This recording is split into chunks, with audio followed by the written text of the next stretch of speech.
जो आप लोग जो भी भैया है उनका सपोर्ट करें और मंच तक पहुंचा दे। मुझे पता चला कि सिंपी को शायद चोट भी लगा है, तो आप सबसे रिक्वेस्ट करेंगे। ये नज़ारा जो आप सभी लोगों ने देखा है, दरअसल पवन सिंह का स्टेज शो कल रात में था, सबको पता होगा। उसी जगह इतना ज़्यादा भीड़ हो गया, इतना ज़्यादा भीड़ कि सारी चीज़ें कंट्रोल से बाहर चल गई और वहाँ पे क्या माहौल बना, खैर क्या ही वीडियो में बोले, आप सभी लोगों ने देखा होगा। कल पवन सिंह का दो स्टेज शो था। सबसे पहला औरंगाबाद क्रिकेट उद्घाटन करने पहुँचे, जहाँ पे विजेता टीम को ट्रॉफी दिए और वहाँ से चले गए दूसरी तरफ धनबाद, रांची झारखंड में प्रोग्राम था। और जो वीडियो विजुअल सभी स्क्रीन के ऊपर दिखाई दे रहा होगा, ये वहीं का है जहाँ पे पवन सिंह का स्टेज शो हो रहा था।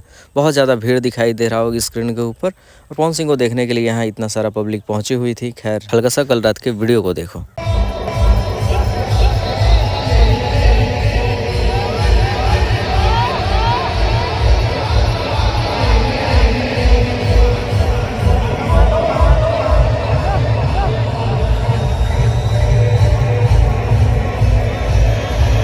तो ये था पवन सिंह के कल रात वाले स्टेज शो का वीडियो, जहाँ पे बहुत बार ऐसे कुछ हुआ कि भगदड़ मच गया, बहुत सारी चीज़ें हुई। भीड़ से तो पता ही चला होगा। खैर इस वीडियो को जितना हो सके शेयर करें, सबको पता चले। मिलता है नए वीडियो के साथ। और हाँ, पवन सिंह के फैन के लिए गुड न्यूज़ है, बहुत बड़ा अपडेट है, बहुत बड़ा गाना पवन सिंह के फैन ने गाया है। वीडियो को डिस्क्रिप्शन में लिंक होगा, तो जाइए गाने को सुनिए।